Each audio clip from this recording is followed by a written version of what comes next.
Hey, welcome. It's 7 and I'm back. I was here 15 minutes ago, just to remind you. I'm going to start doing that consistently from now on. And so my name's Jacqui Lewis and I'm the clinical nutritionist for BN Multi. And each week we meet here on the BN Multi page.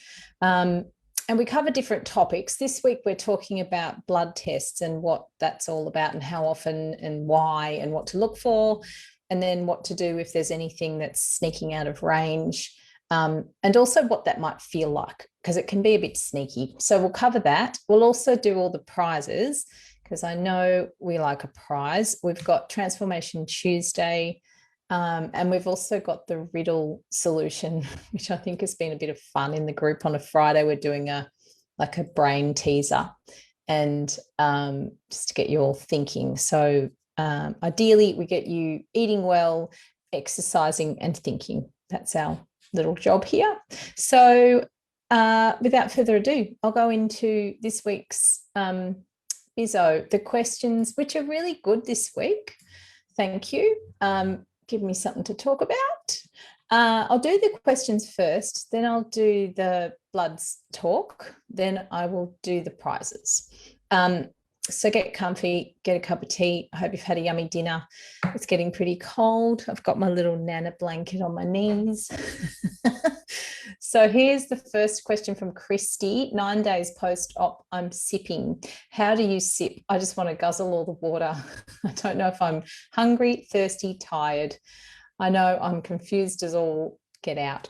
And that's understandable. I don't know if those who've been there before would say that's pretty standard first few days. Mood has picked up today, thank goodness. I just feel like I have no idea what I'm doing. Rant over. So that's a very standard 9-day post-op feeling. Sipping, it's a juggle getting used to your timing of liquids, food is liquid, eating enough of that, getting enough protein in, resting enough, drinking enough. So you'll get the hang of it. Trust us on that, because many people have been there and survived it before you. And I think confusion is often standard as well. So what we encourage you to do, if you do have downtime, which is really also important, have a look around on our website. There's heaps of great information. Firstly, secondly, free recipe downloads, and there's a stack of, there's actually a whole book on ideas and different foods to blitz and take in the first few stages. So there's one for the liquids and puree stage. And there's also, second stage recipe download in the bariatric recipes tab on the BN Multi website. So that might be something to stop you feeling lost. And in that book is some fantastic, really easy to get ideas on high protein, highly nutritious options for this first and second stage. And really, it's just keeping liquid away from anything that's substantial. So they recommend a meal and then no liquid for at least half an hour before or after. And the reason for that is that they're trying to keep it in your stomach for as long as possible, so that you feel fuller for longer as well. And that's a standard. It's not just the first couple of stages. It's forever. The other thing eating protein first does is means that your blood glucose doesn't take a whack, and we're trying to keep blood glucose levels and insulin down, which will help with fat loss. So being confused and being a bit lost is pretty standard, but please keep reaching out in the group if that's the way. If you're really lost and you're really confused and you need more support, call your surgeon's office, and hopefully you've got a dietitian. You need to see a bariatric dietitian to get you through the process successfully, in my opinion. They will have quick hacks and shortcuts that will stop you feeling this way pretty quickly. So that's what they're there for, is support, ideas, plans, products, suggestions, that sort of thing. So it'll cut to the chase pretty quickly and mean that you're not fishing around looking for ideas for yourself in a time where you really should be resting and recovering and not stressing. So please reach out to your team if you are a bit lost, and also, check out, make sure you have a bariatric dietitian to support you along the way. Next question, Luke asks, is there any difference in the efficacy of the BN chews versus the BN capsule? Not the efficacy, because that's how effective are they? And they're both effective, and people's bloods are coming back in the healthy range after weight loss surgery, and that's what they're geared for, is maintaining healthy levels of nutrients in the blood. The significant differences between the two products, the BN chews are designed for, they're designed forever, but they're designed specifically also for that first couple of months after weight loss surgery, bypass or sleeve. And the reason for that is that they're totally soluble. So there's no doubt that those nutrients will go in and get absorbed. With the BN caps, they're recommended for about 2 months after surgery, where everything's settled down and you've got enough stomach acid and activity in the belly to break open the capsule in the right place. It's not that it won't happen, it's just that it needs to be delivered in the correct location in the body. And that's how we guarantee that. So it's not that it's a given that it won't get digested, it's just a guarantee, it's a blanket, so that we make sure that you get the nutrients delivered where you need them. The significant difference between the two products is the calcium. So the BN chews will cover your cover the daily requirement. Well, they have enough calcium in to get you through. Calcium levels vary, or calcium requirements vary, depending on your age, your sex, your family history, a whole lot of other things, and of course your dietary intake. It also depends on the amount of acid you have in your stomach, because calcium is assisted by acid, which is why after weight loss surgery there's a reduction in the absorption of calcium, because there's a lower acid environment in the tummy. So that's where the BN chews have got it covered. The BN caps are calcium free because calcium's a larger molecule. We wanted to make sure we provided you with a capsule that was of a great size, but it also gives you the flexibility of dosage of calcium, because some people need more. So you can take the BN cal, which is the partner product to the BN caps, to get around that. So the recommendations in the research after weight loss surgery for calcium are between about 1,300 and 2,500 milligrams daily from food and supplementation. So if you're not eating dairy, you've got to get at least 1,300 milligrams of calcium in throughout the day, which is where the BN cal are designed for that. The research also shows that calcium after weight loss surgery is absorbed best in smaller, more regular doses. So that's why BN cal is a 200 milligram dose that you take various times throughout the day to make sure you're meeting your needs. It's just a way, all of our products are designed based on the research and the best outcomes for patients. So we're not saying there's not another way to take these nutrients, but we're saying these are formulated based on what works and what's been proven to work in about 40,000 people in one study.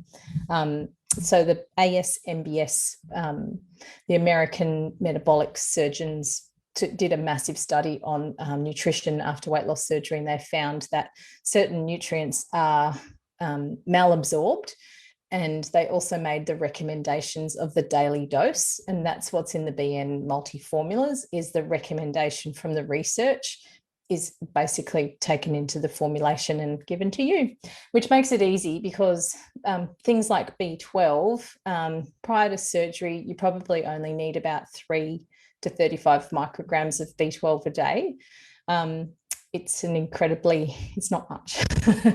After surgery, you need 350 to 500 micrograms, because your absorption of that nutrient is changed completely, and it's permanent change. So to keep you absorbing maybe 2 or 3 micrograms, you need 500. So that's how much gets is malabsorbed.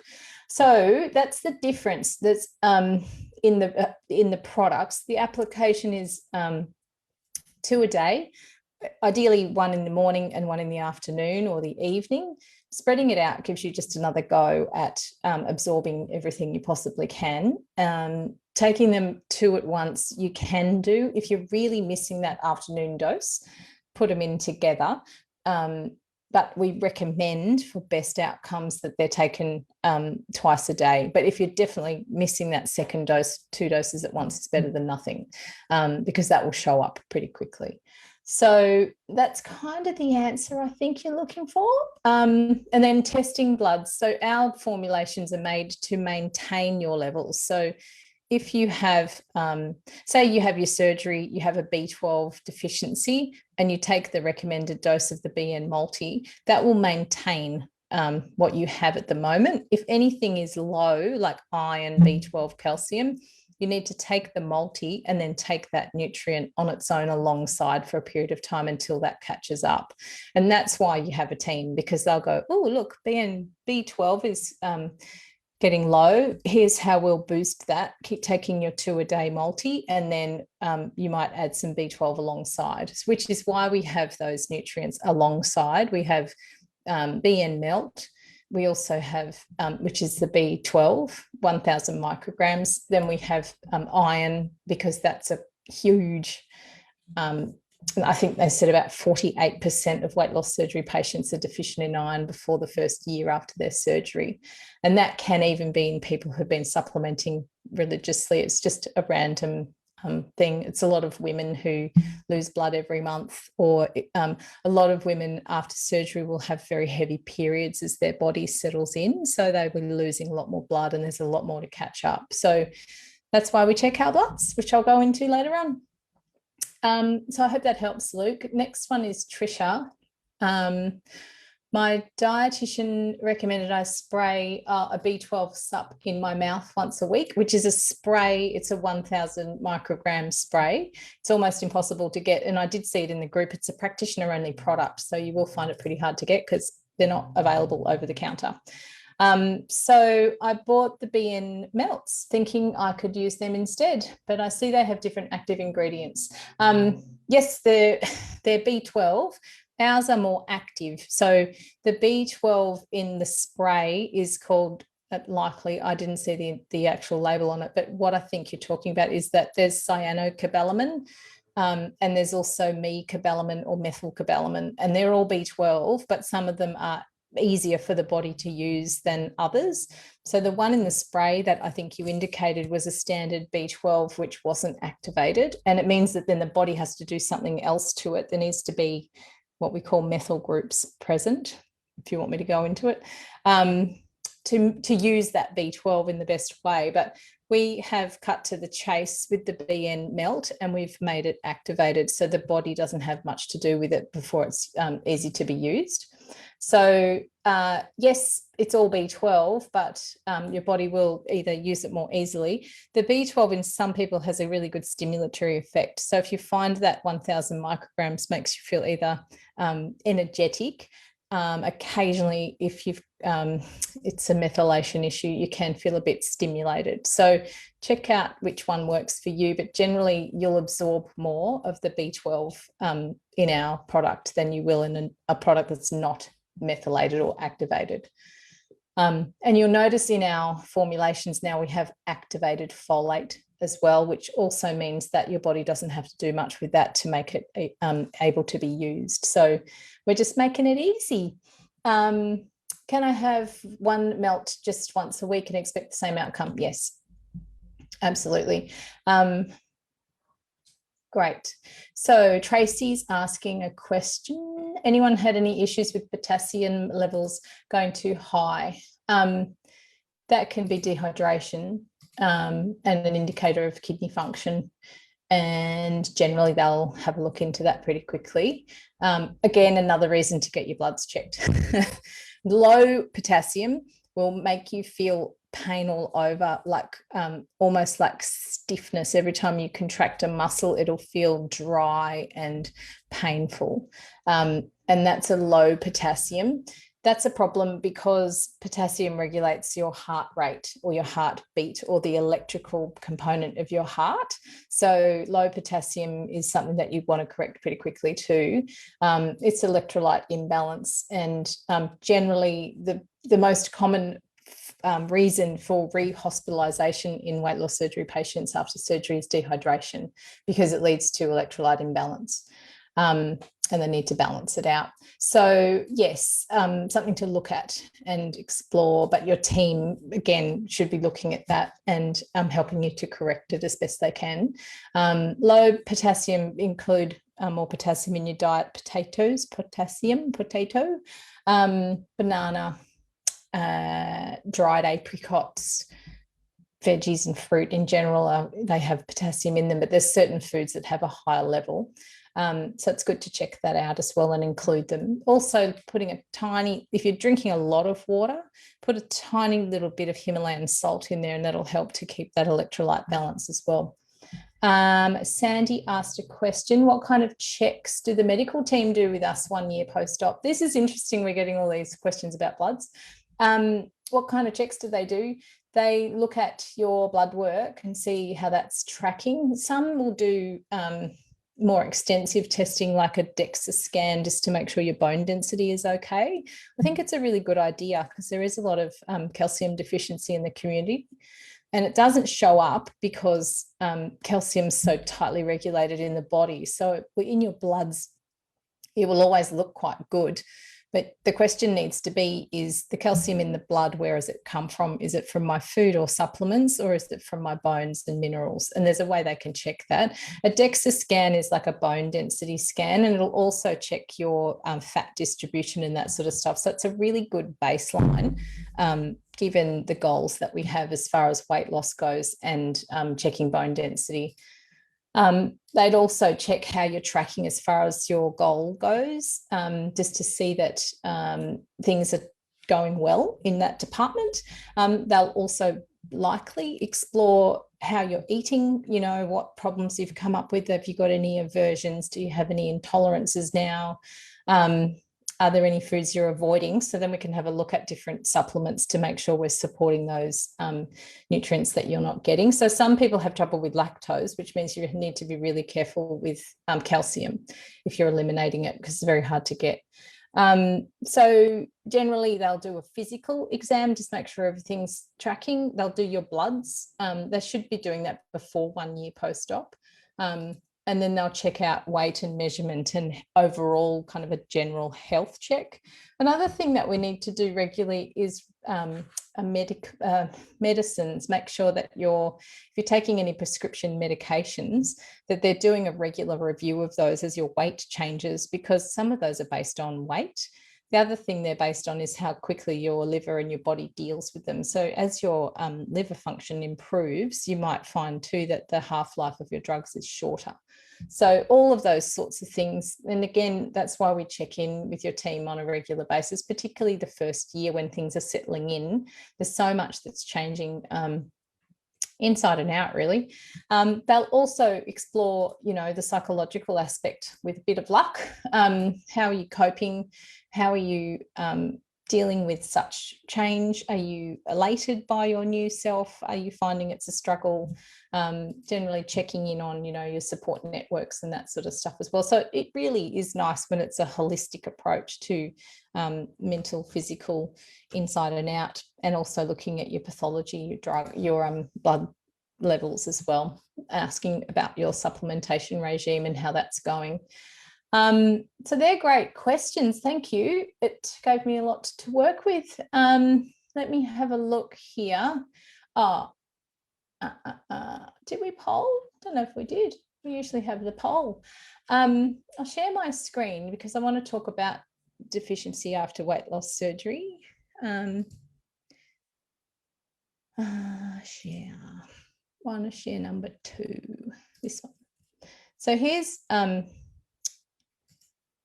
is something we posted in the group during the week. Symptoms of nutritional deficiencies. I proofread so many things, I can't see the forest for the trees. So things you might look for are different systems that are affected by the nutrients that may fall low after weight loss surgery if you're not supplementing regularly, and if you're not including these different foods in the diet. So there's bone and muscle, there's your blood, and there's also different fat soluble vitamins we need to look at, and also your neurological system. So things like hair loss, to me, If you've had your surgery more than 6 months ago and you're still losing hair, there are key nutrients that are involved in that. So it tells me perhaps there's not enough going in. And if that's not the problem, it tells me perhaps you're not absorbing very well. So it tells me a bit about what we might do to help improve that situation. So generally hair loss is a little bit from the anemia column: iron, B12, folic acid, zinc, and copper. It's all of those nutrients. It's also healthy fats and protein. So when you look at, oh, my body's not making hair, I always talk about hair as like a nice to have. So the body goes, oh, I've got limited nutrition. I've got limited zinc and folic acid, for example. What will I do with them? Oh, I'll use the zinc to keep my immune system functioning, and I'll use some of that zinc to help my thyroid to function. And the folic acid, I'll use that to keep my cells and my DNA healthy. And hair, meh, you're not going to get any hair because I'm too busy down here. So when you're losing something like that, like hair, or your nails are looking terrible, or your skin's not forming nicely, you can bet that you've had a deficiency that's quite long standing. And it's looking at which nutrients are, those signs and symptoms are speaking to, and getting further testing done. Like I said, if the diet's perfection and the supplementation regime is perfection, I look at gut health and how well are you absorbing those nutrients as well.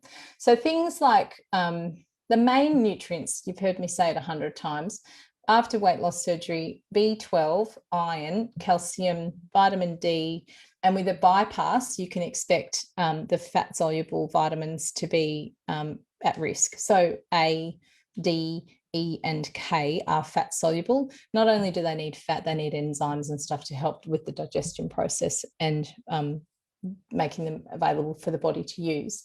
So that's why we look at your bloods, and it should be done initially 3 monthly, 6 monthly, and then I always say that's a guide. If something's changing, or you don't feel good, or something you just can't put your finger on, that's when you go get your bloods done. You don't wait around and go, I wonder what that is. I'll just put a bit more vitamin C in and see what that does. It's really important that you find out what it is and how to fix it, rather than go stab in the dark. Maybe it's this, maybe I need more sleep. Don't ever sit around wondering what's changed. It's really important that you get in early, because it's easier to fix then. And when you have a malabsorptive condition like weight loss surgery, if your iron is low, and 100 women will put their hands up when I say this, if your iron gets to be low, it's incredibly hard to catch it up. So then you've got infusions, then you've got doctor's appointments, then you've got interruption, and you feel terrible, and it's not a quick thing to fix. So my ideal is that it's prevented, and that's what the supplementation every day should be aiming at, and your diet. So healthy food and, red meats and that sort of stuff included. So looking at bones, the nutrients are vitamin D, calcium, magnesium. There's also phosphorus. There's a few other things that do bone, but they're the key ones. Vitamin D, signs of that, you feel a bit down. I think most people in the UK would be a bit vitamin D deficient at the moment. Muscle pain, anything starts aching, bone pain, like a dull aching bone sensation. Poor immunity, so getting lots of regular colds and flus, or cold sores, or ulcers in your mouth, or sore throat, that sort of stuff on an ongoing basis. You could explore your vitamin D levels. Calcium, you'll have issues with your teeth. Perhaps you might have more, like, this is a far-reaching effect, brittle bones where, you just tripped on something and you broke your toe, or it's just unusual injury for what happened. Looking at sort of, the general standard bump on the elbow and causing problems. So before that all happens, you would see spasms or cramping or malaise. Even some people are feeling nauseous when their calcium is low. So it's looking at that. Magnesium, magnesium, we love magnesium. It's responsible for 300 different reactions in your body, from hormones to enzymes to neurological stuff. So it's a big one. anything that's cramping or twitching, when you get that eye twitch and it's like, my eye's twitching, it can be a sign of magnesium deficiency. So all of these things that we can just kind of slowly start to run low on will pop up with different telltale signs. Iron, I think most women can relate to that brain fog, forgetfulness, lack of excitement about things. Often this one will be the thing that interrupts your sleep. So you'll be exhausted, you'll be dying to go to bed, then you'll get to bed and you'll go, oh, just let me sleep. I feel like I'm going to die. I'm so tired. Then you'll wake up.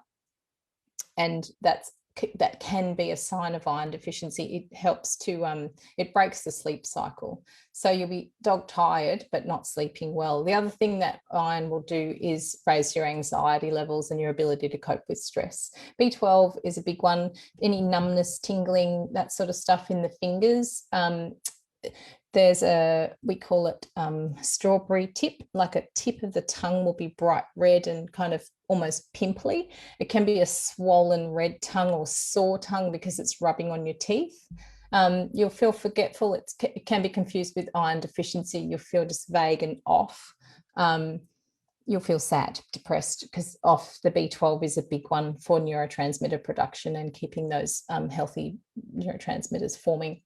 So lots of different things can happen. The fat solubles are really important. People are getting night blindness when they have vitamin A deficiency. So the minute it gets dark at night, you'll have the inability to see properly. So if you find suddenly you're like, oh, I'm not confident driving anymore because I can't see, often it's not glasses you need, it's vitamins.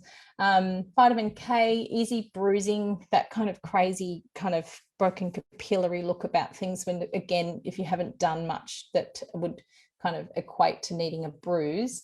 If that's happening, we look at vitamin K and just kind of cell integrity overall. Vitamin E affects vision and also nervous system. So anything that makes you feel unsteady. And thiamin's a big one. Patients who have a lot of vomiting after surgery or aren't eating very much, having difficulty, really need to check on the thiamine. It's a really big one.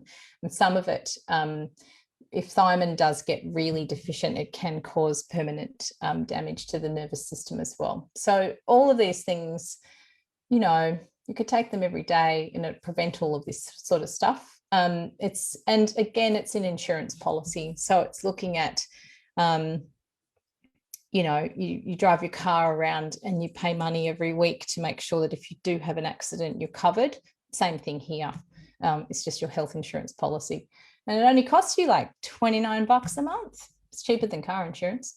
So there's some kind of ideas on what you might feel when things are out of balance and then what to do about it. Then they'll do your bloods. On our website, we've got a great guide for blood testing after weight loss surgery and what that's all about, which nutrients they might be testing for. This is also why a bariatric practitioner is the best one to have a look over your bloods, because they'll be really well versed on what to look for. Other general practice or people who are not experienced with weight loss surgery patients, it's easy to miss something if you're not right up on what's going on. And there's research evolving all the time that's giving us kind of insight into what can go wrong with patients in the longer term. One of the big ones at the moment that's under review is protein requirements. So we'll have more for you on that shortly, but they're revising the level of protein and how much is recommended. Next, actually tomorrow, but it will be released in sort of 2 or 4 weeks, I'm doing a podcast with Chrissy Freer, who's doing her PhD in protein and its effect on health and weight loss and that sort of stuff. So stay tuned to that. It's going to be fascinating. So onward we go. Please be aware that checking your bloods is not optional forever. It's something that you really should do regularly. Do it on a schedule and also do it if something changes or if something starts to feel weird. Always check in and get an update. So then... oh, here's the brain fit riddle. I wonder how many people, it took me a while. I'm not coming up with these. And sometimes I'm like, I wonder what that is. The maker doesn't need it. The buyer doesn't use it. And the user uses it without knowing. It's a coffin.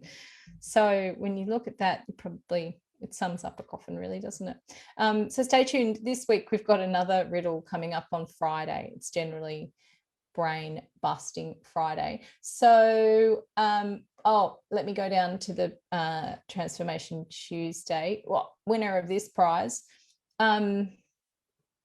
This one is the Walsands WLS Weight Loss Surgery Australia and New Zealand portion plate and bowl set. Porcelain, so pretty and effective and upmarket, and you're getting a prize that's valued at $64.95. And these are the people who take the time to share their stories and inspire everyone in the group. So it's not hard to do because you're all pretty inspiring, right? So each week, and I saw quite a few come in today, which was brilliant. And they go into the pool of the winners for next week. So do not miss out. Winner of the week is, drumroll, Michelle Russell Porritt. 1 year ago today since sleeve surgery, and I've never looked back. I love these stories. 120.5 kilos, and I'm on the way to hospital now at 78 kilograms and celebrating my youngest 18th birthday. I'm now 54. I made my goal weight back in October, which was 80 kilos, and I've been maintaining ever since. I've attended Reformer Pilates 2 or 3 times a week, and I walk around 4 or 5 hours a week in total.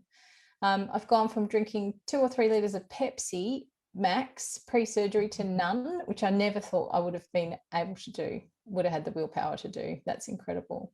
P.S. Put the money aside that I would have spent on Pepsi and saved enough to purchase a whole new wardrobe. I love it. I love that. And that, look at the photos. Even you just look so happy with yourself. It's brilliant. So well done. I think it's great. And you've shared such a nice effect. It's not necessarily all about the weight loss. It's about kind of what you get as an adjunct. I saw that today also someone posted in the group and said, I've now, I've worked in the same place for years, and now I've stepped up and taken a management position, which I never would have done because I just didn't think it was for me. So it's not all about the scales. It's about kind of who you are and what it changes for you, and it opens doors to so many different things. So yay, Melissa, if you could send us an email, support@bnmulti.com, we'll send out your prize. We'll also announce it in the group in case you're otherwise engaged and missing out the live tonight. So thank you for participating. And here's that's good. So let me stop the share. New share? No, you are screen sharing. I'll stop share. There we go. So I've stopped sharing, and I am going to see if I've got any questions I need to answer. I've got a few notifications here. Most of the time I can't see them. And generally what I do is I will answer them once we get off, and I can, of course, because I'm running 100 videos. I've got a crossover now. Hang on. Is it this one? Yeah.